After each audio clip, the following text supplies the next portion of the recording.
질문은 사실은 많이 받고 있는데요. 임플란트는 사실 경우에 따라 다르다고 생각합니다. 빨리 하는 게 좋은 경우도 있고요. 천천히 하는 게 좋은 경우도 있습니다. 앞니 같은 경우에는 빨리 해서 잇몸이 더 주저앉기 전에 해주는 게 좋을 것 같고요. 어금니 같은 경우에는 천천히 해서 좀 더 튼튼한 뼈 위에 임플란트를 식립하는 게 더 좋을 것 같습니다.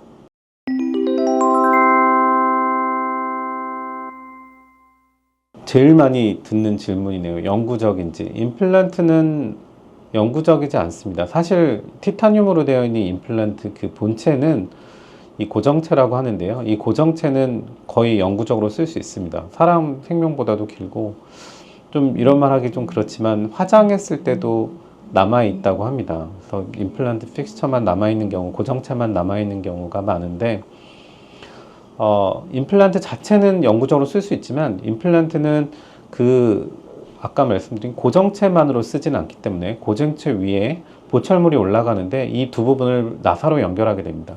이 나사가 부러지거나 아니면 풀릴 경우가 있기 때문에 이거 자체만으로도 부러지거나 아니면 위에 부분이 깨지거나 하는 것 때문에 영구적이라고 볼 수 없고요. 그 다음에 임플란트 주위에 염증이 생겼을 때 임플란트를 빼는 경우가 있거든요. 임플란트 주위염이 생길 수 있기 때문에 이것도 마찬가지로 영구적으로 보기 힘듭니다. 그래서 임플란트는 영구적일 거라고 생각하시면 절대 안 되고요. 관리가 필요하다고 생각합니다.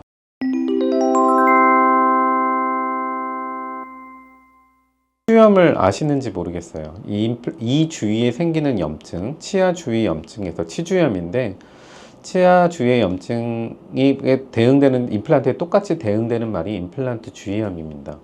임플란트 주위에 염증이 생기는 원인은 임플란트에 입안에 있으니까 뭐 치석이랑 치태들이 생길 수 있잖아요. 그런 것들이 생기면 그 주위에 염증을 일으키고요. 그렇게 되면 뼈도 녹이는 경우가 있고 잇몸에 염증만 생기는 경우가 있죠. 잇몸에 염증만 생기는 경우에 임플란트 주위 점막염이라고 하고요. 그 주위에 뼈까지 녹이는 경우에는 임플란트 주위염이라고 합니다. 불행히도 임플란트 주위염은 통증이 초반에는 통증이 없습니다. 초반에 통증이 없는 특성 때문에 임플란트 주위염을 조기에 본인이 발견하기는 어렵고요. 주기적으로 치과에 지속적으로 가셔서 관리를 받는 것이 좋을 것 같습니다. 그래야지 조기에 발견하고요. 그리고 염증이 겉으로 나면은 막 아프고 불편할 것 같은데 그냥 피곤해서 이런가 보다 하고 이렇게 넘어가는 경우가 많습니다.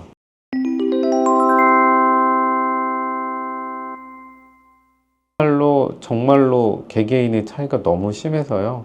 만약 똑같다고 가정을 한다면 생활 습관이 안 좋으신 분들 혹은 이 닦는 습관이 잘 안 되신 분들은 확실히 안 좋은 것 같습니다. 예를 들면 흡연, 음주 많이 하시는 분들은 확실히 안 좋은 영향이 있을 거고요. 그리고 이 닦는 습관도 누구나 다 하루에 3번 이상 닦잖아 라고 기본적으로 생각할 수 있는데 알고 보면 한 번만 닦으시는 분들도 있고요. 한 번 닦는 것도 원래 저희가 3분을 권장하잖아요. 근데 3분이 아니라 1분도 길다 그러면서 금방 슥슥슥 하고 끝내시는 분들도 많습니다.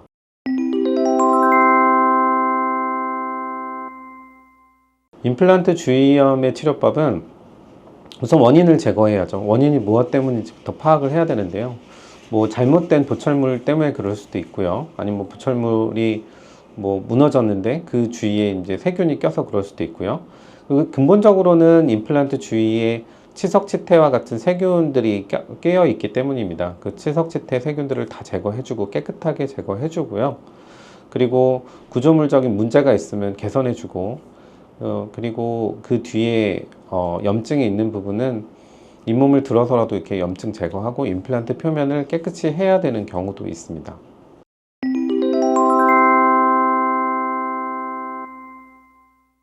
임플란트 고정체가 어느 부분이냐면 그 나사같이 생긴 그 나사선이 있는 부분입니다.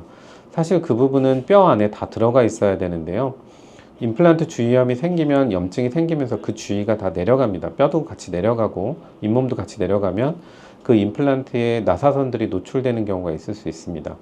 이 임플란트 그 고정체 부분은 원래는 뼈와 잘 붙게 하기 위해서 그 표면 자체가 잘 처리가 되어 있습니다. 그래서 뼈 세포들이 가서 붙기 굉장히 좋은 구조인데 만약에 입안에 그 부분이 노출이 되면 뼈뿐만 아니라 세균도 쉽게 붙습니다. 그래서 세균이 그 임플란트 주위에 붙게 되면은 잘 안 떨어지죠. 그래서 칫솔질 같은 경우 한다 하더라도 현미경으로 봤을 때 그 미세한 구조에 붙어 있는 세균들을 제거하기가 쉽지 않습니다. 그리고 붙는다 하더라도 일반적인 치아에 붙어 있는 치석지태 제거처럼 쉽게 되지 않기 때문에 단순하게 칫솔질만으로 관리하기가 굉장히 어렵습니다. 그래서 치간 칫솔도 써주시는 것이 좋고요. 구강 세정기 이런 여러 가지 도구를 당연히 써야 하고요. 더불어서 치과에 주기적으로 내원을 하셔서 정말 짧게는 3개월에 한 번씩 가셔서 스케일링 같은 치료를 받으시는 것이 필요합니다.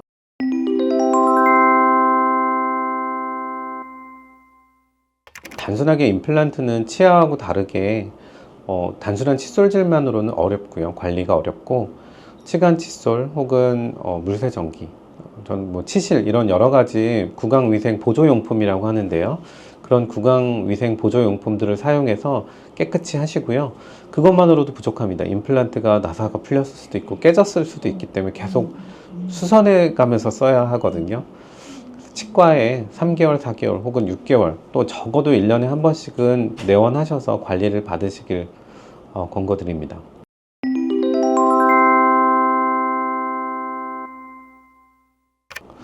임플란트 시술을 하고 나면 이제 상처가 아직 남아있는 상태고요.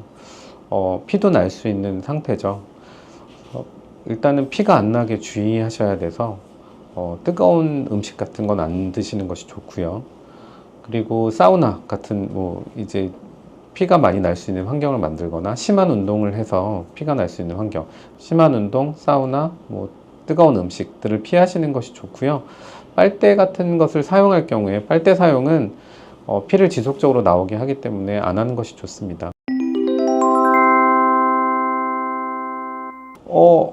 임플란트 후에 사우나는 위험할 수 있죠. 예. 그 사우나 같은 경우에는 고온 다습한 상황이잖아요. 그래서 고온 자체도 원래 임플란트를 하고 나면 이제 피가 나는데요.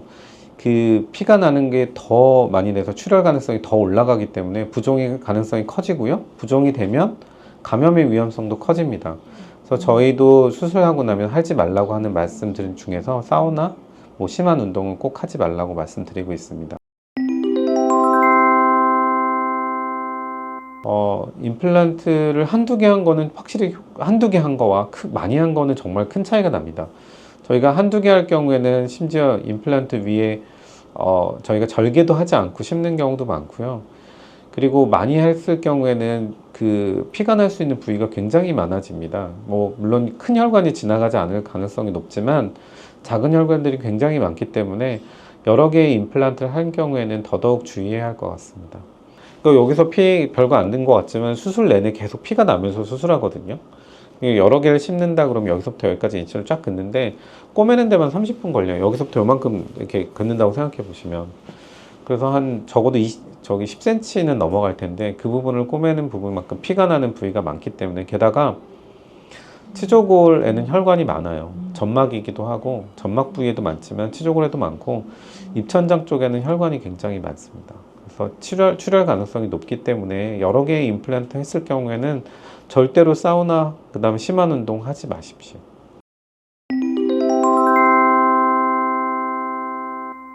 뇌졸중으로 쓰러지는 분 가능성이 있을 것 같고요.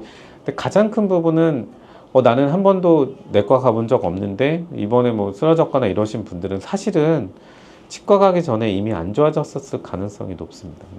안 좋아졌는데 모르고 있다가 이제 수술하고 나서 그런 현상이 벌어지는 경우도 많이 있어요. 자기 자신이 혈관이 안 좋은지는 사실 뇌 CT를 찍어보기 전에 모르잖아요. 저도 안 찍어봤는데 안 좋을 수도 있다는 생각도 들거든요. 그러니까 본인 자신이 어느 정도인지를 아시는 게 가장 중요한 것 같습니다. 만약에 이제 임플란트 보험이 1년 남았는데 임플란트 하나만 해야 된다. 그러면 당연히 보험 적용을 받는 게 훨씬 낫겠죠. 그래서 그 공간을 보존하기 위해서 가짜 치아를 넣는다든가 아니면 위에 치아가 내려오지 않기 위해서 위에 치아를 철사로 묶어 놓는다든가 여러 가지 방법이 있습니다. 당연히 저희도 그런 방법을 쓰고 있고요. 그냥 놔두면 나중에 정작 임플란트를 해야 될 때 못할 수 있기 때문에 꼭 어떤 식으로든 미리 그 1년 동안의 기간을 버틸 수 있는 방법을 쓰시기를 부탁드립니다. 편측 저작이라고 하는데요. 편측 저작을 하면 제가 그걸 편측 저작을 어느 부분에 이제 비유 드리냐면, 다리가 이제 한쪽 다리가 아프신 분들 경우에 이제 뭐 예를 들면 기부스를 했다. 그러면 한쪽 다리로만 걸어 다니면 정말 힘들잖아요. 그쪽 다리도 아프고, 그리고 한쪽 다리는 튼튼해지는 거 비해서 이제 기부스한 다리는 이제 좀 더 마르고, 그것처럼 한쪽 다리만으로 계속 쓰는 거랑 똑같은 상황이라고 생각합니다. 그래서 한쪽 저작을 하게 되면 그쪽이 오히려 이제 망가지고 이제 불편한 쪽으로 다시 또 저작하시는 분들이 생겨요. 편측 저작인 경우에 근육도 안 좋아질 수 있고 그쪽 치아들도 망가질 수 있기 때문에 양쪽을 치료해서 어느 정도 나눌 수 있게, 만약에 차이가 난다면 그래도 부드러운 건 한쪽에서 씹을 수 있는 정도는 만들어야 된다고 생각합니다.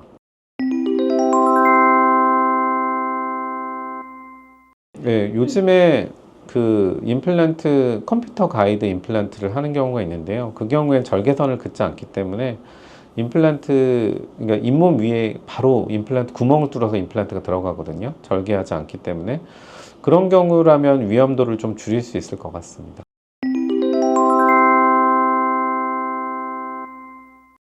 전신질환 있으면 당연히 큰 병원에서 받아야 되는 건 당연하고요. 그 다음에 큰 케이스 같은 경우에 사실 나중에 의뢰 오는 경우 많거든요. 해보고 안 돼가지고 오는 경우도 많고, 전압 같은 경우에 잘하시는 분은 할 수 있어라고 하지만 응급 상황이 돼서 큰 병원으로 전원되는 경우도 많고요.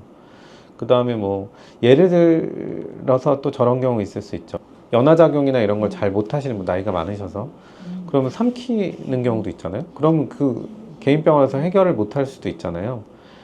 그러니까 그런 경우에는 큰 병원으로 또 보내서 사진 찍고 그다음 뭐 내시경도 필요하면 하고 그냥 팔로업 하는 경우도 있고, 이런 것처럼 뭔가 위험 요인이 있을 때는 사실은 무조건 가는 게 좋을 것 같아요. 여러 개를 굉장히 많이 심는다던가, 아니면은 꼭 전신질환 아니어도 불편하신 분들이라던가 이렇게 모든 동작 자체가, 그러면은 큰 병원에서 하시는 게 더 유리하지 않을까 싶어요. 치주 관리를 하면서 그 중에서 몇 개 임플란트 하거나 아니면 여러 개를 임플란트 해야 되는 경우도 마찬가지로 관리를 담보로 해야 되기 때문에 그 종합병원이나 뭐 큰 병원에서 하시는 게 좋을 것 같습니다.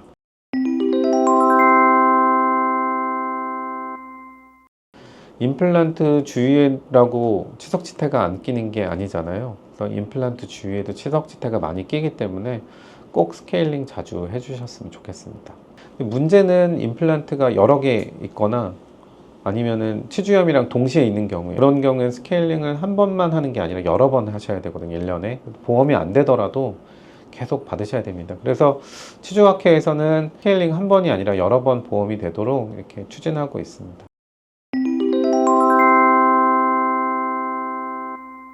임플란트가 영구적이니까 이제 난 끝이야 라고 생각하시는 분들이 의외로 많으시더라고요. 관리를 지속적으로 받으러 오셔야 되는구나, 그러니까 관리 받으러 가야 되는구나 라고 모두 생각해주고 영구적이지 않구나 라고 생각하시고 임플란트 시술을 받으셨으면 좋겠습니다.